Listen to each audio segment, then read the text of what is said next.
Our world might not be big enough for both species. A never-ending war is happening between humans and the wild animals that live alongside us.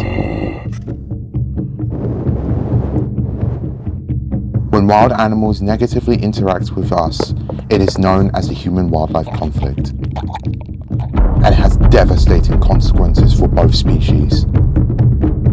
So I asked myself, is there a way we can coexist?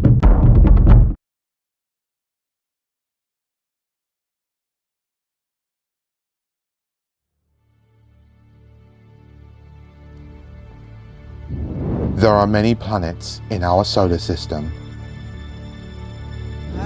but there is only one that stands out from the rest. It's called Earth.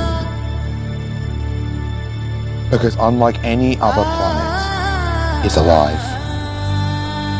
On average, there are 8.7 million animal species that call this planet home, living on 7 continents that are adapted to survive in 5 major biomes. Humans, that is a different story. The global population has now reached 8 billion people. And when the human population increases, so do our demands. It is something that I just feel like I need to investigate. So, I must look at the consequences.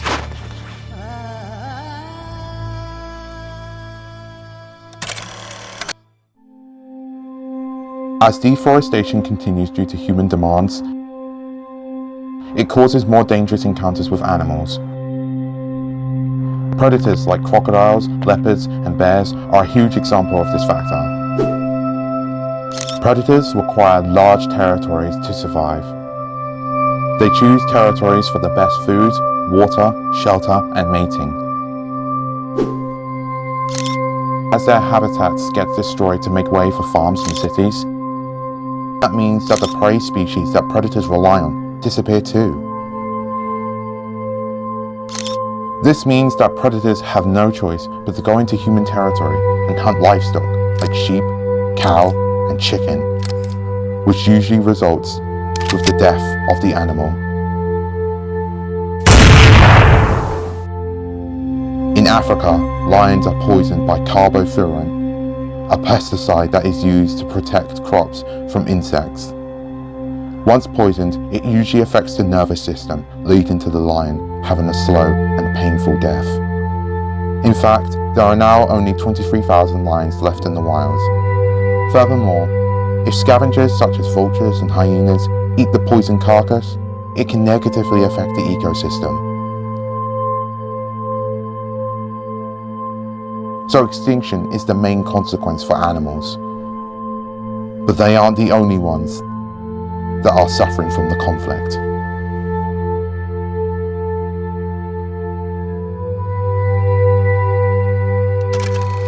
Humans suffer just as much as animals, especially in developing countries.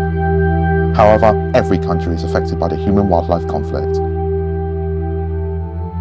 An example of this is in New York City, where they're in constant conflict with rats. The brown rat is widespread across the Big Apple, with a study concluding that there are too many of them. They caused problems for property owners, residents, and entire neighborhoods, chewing through basically everything. In fact, they cause up to $2 billion of damage every year. Rats also carry diseases which are incredibly harmful to humans. And in a country like India, there are more dangerous encounters due to increased human population and higher biodiversity. When tigers hunt their livestock or elephants raid their crops, that means that they lose the money they need to provide for their families. Animals like elephants can cause devastating damage to homes and villages, which leads to up to 100 people killed every year, and sometimes even 300. So both humans and animals suffer from this conflict. But we shouldn't just give up now. There must be a way to fix this.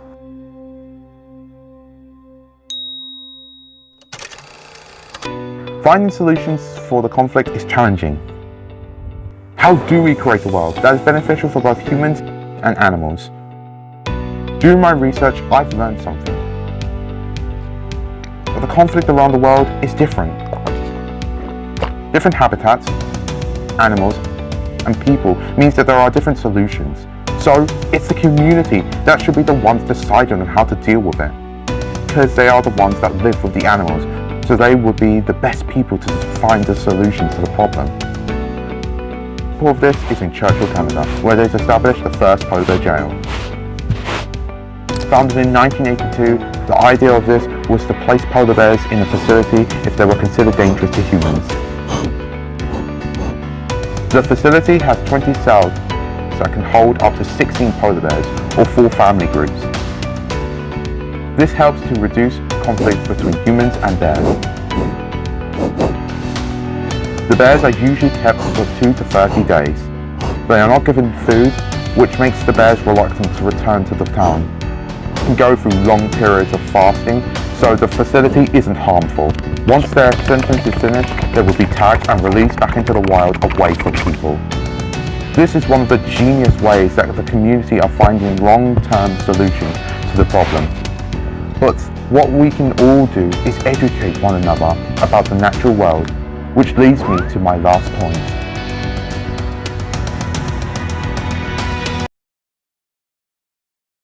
The meaning of coexistence is living together in harmony. But to me, I just don't think that's the case. In reality, it isn't just about holding hands, smiling, and just opening up the gates. Because I know that the conflict will never stop, because we all need different things to survive. Animals have their way, so do humans. But nothing is impossible, just challenging. So this is what I think it means. Understanding and respect. Understanding that we can create a better world even if we don't agree with all of the solutions. And respect, so that everyone can be valued for who they are and what they bring to the table. Now is the time to act, because this planet is filled with wonder and beauty. So I do believe that it's worth saving. We owe it to the world to try.